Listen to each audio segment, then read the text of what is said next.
Cette histoire est vraiment terrible. Elle est arrivée à une personne qui a été victime d'un pervers narcissique. Cette personne ne s'attendait pas du tout à tomber sur un PN et dans cette relation qu'elle pensait d'amour, elle est tombée sur le diable. Dans cette vidéo, nous allons découvrir son histoire et connaître tous les mystères derrière le pervers narcissique que cette femme a rencontré.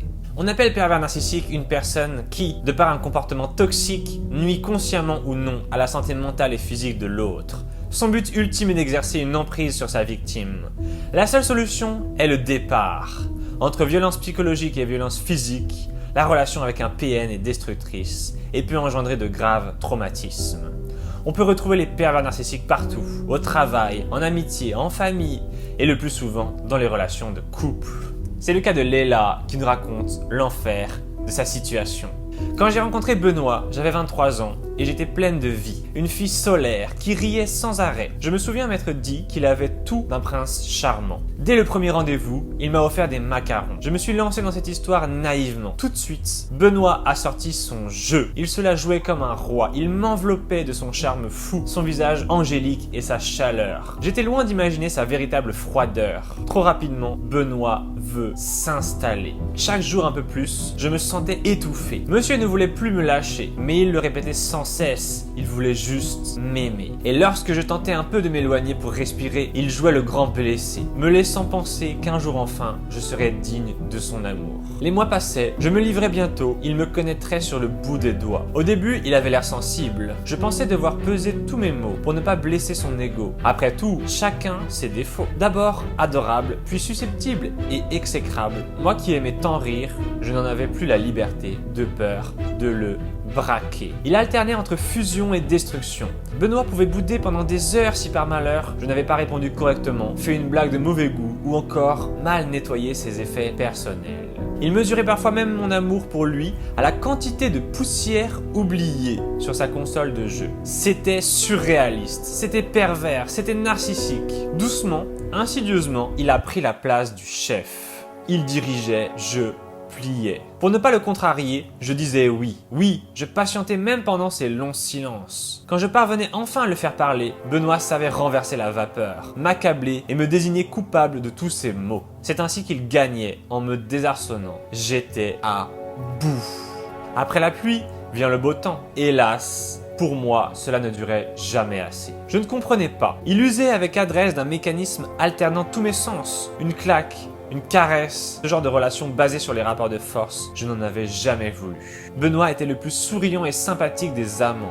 Lorsqu'il sortait, il mettait son plus beau masque. Et même dans le miroir, il arrivait à se convaincre.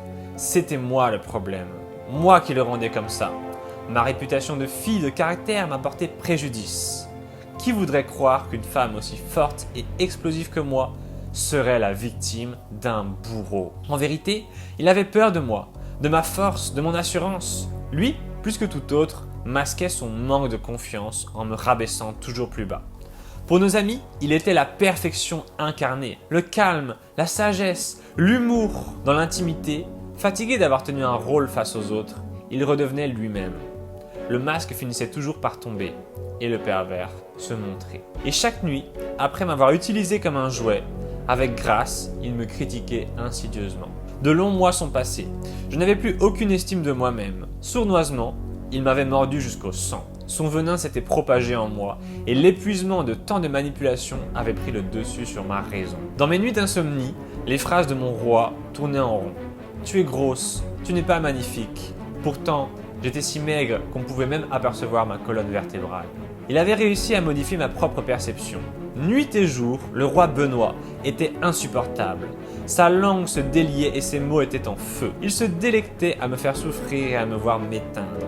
Je n'étais qu'un pion, j'étais son pion. Autrefois forte et pétillante, aujourd'hui froide, je ressemblais à une morte vivante. Je n'étais plus que l'ombre de moi-même. Je ne souriais plus, j'étais triste et je devenais de plus en plus maigre.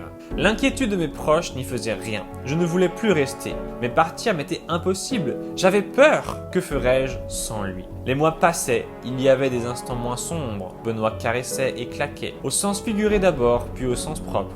Il m'humiliait, m'insultait, me poussait et me frappait. Ce n'était pas sa faute, vous comprenez. En pleurs, il s'excusait, criait que j'étais sa seule source de bonheur. On m'a enseigné le pardon et il le savait. Alors je pardonnais et le réconforter moi-même. Le voyant pleurer comme un crocodile qui aurait mangé sa queue, me sentir coupable rendait cela insoutenable. Je crois que je voulais l'aider, même s'il me mordait toujours plus fort. Il avait le pouvoir et le contrôle, me faire rire ou pleurer au gré de ses humeurs, de ses envies, parfois salaces, souvent dégueulasses. Il y avait là-dessous un besoin de tuer pour se sentir exister, le propre d'un pervers narcissique. Ce n'était pas seulement un problème de violence, c'était encore pire que ça, il voulait me dominer. Et puis un jour, tentant de me détendre dans un bain, pour mettre de l'ordre dans mes pensées, il m'a envoyé un verre d'eau glacée en pleine figure. Immobile, ne comprenant pas ce qu'il venait de se produire, je suis resté immobile durant plusieurs minutes. Et silencieusement, j'ai rassemblé mon courage en nouant autour de ma taille mon peignoir et suis sorti de la salle de bain. Il était assis sur sa chaise, puis, me voyant passer devant lui, m'a jeté son briquet en pleine figure avant de me jeter au sol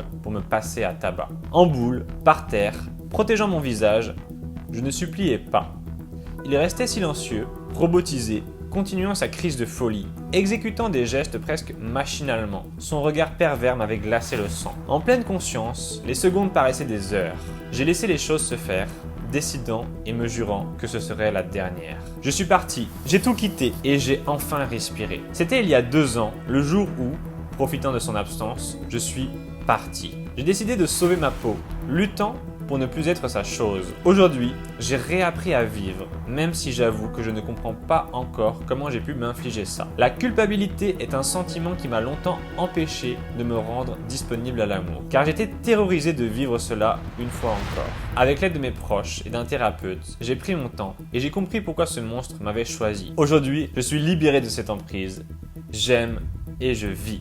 Cette histoire est incroyable. Elle montre bien à quel point le pervers narcissique est une personne destructrice dont la toxicité augmente avec le temps. Dites-moi dans les commentaires si vous avez vécu une histoire semblable. Quelle est votre histoire avec le pervers narcissique? A-t-il été violent physiquement ou psychologiquement? Vous a-t-il lancé des choses dessus? Vous a-t-il insulté? Dites-moi dans les commentaires ce que le pervers narcissique vous a fait. Vous pouvez partager cette vidéo avec une personne si vous pensez que ça peut l'aider et lui ouvrir la conscience face au pervers narcissique. Nous sommes en guerre. Les pervers narcissiques ne doivent pas gagner. Leur mouvement doit reculer. Nous sommes des personnes contre la violence. Le monde serait tellement plus beau s'il n'y avait pas toutes ces personnes perverses narcissiques. Ensemble, unifions-nous, donnons-nous la main et protégeons-nous contre les pervers narcissiques. Il existe 12 secrets sur les pervers narcissiques et j'ai écrit ce livre pour tous les résumer. Vous pouvez obtenir ce livre en cliquant sur le premier lien dans la description. Vous l'obtiendrez gratuitement, vous n'aurez ni à payer les frais de port, ni à payer le prix du livre. C'est totalement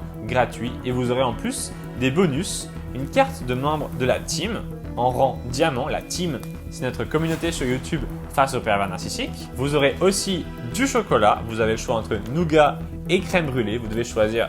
Bande de gourmands, on ne peut pas tout avoir. Et vous aurez aussi des Kinder. Je vais prendre quelques Kinder de cette boîte et la mettre dans ce colis. Je vais vous envoyer ce colis avec le livre, la carte de membre et le chocolat directement chez vous. Le nombre d'exemplaires disponibles est bien sûr limité parce que comme cette offre est gratuite, il faut que je puisse en envoyer suffisamment. Donc si vous cliquez sur le premier lien dans la description, vous pourrez obtenir cela très rapidement. Vous allez aussi obtenir 2 programmes en essai gratuit. Un programme qui s'appelle Apprendre à contre-manipuler le pervers narcissique. Ce programme va vous apprendre comment l'influence et la manipulation fonctionne. Au bout des 14 jours d'entraînement de ce programme, plus personne ne pourra vous manipuler. Il y a aussi un second programme qui s'appelle Guérir de l'abus narcissique en 7 jours, un programme spécialement créé pour les victimes de PN qui veulent se reconstruire et récupérer leur personnalité d'avant le pervers narcissique. Sortir toute cette toxicité de votre corps et votre esprit et redevenir heureuse. Vous pouvez obtenir tout ça en cliquant sur le premier lien dans la description.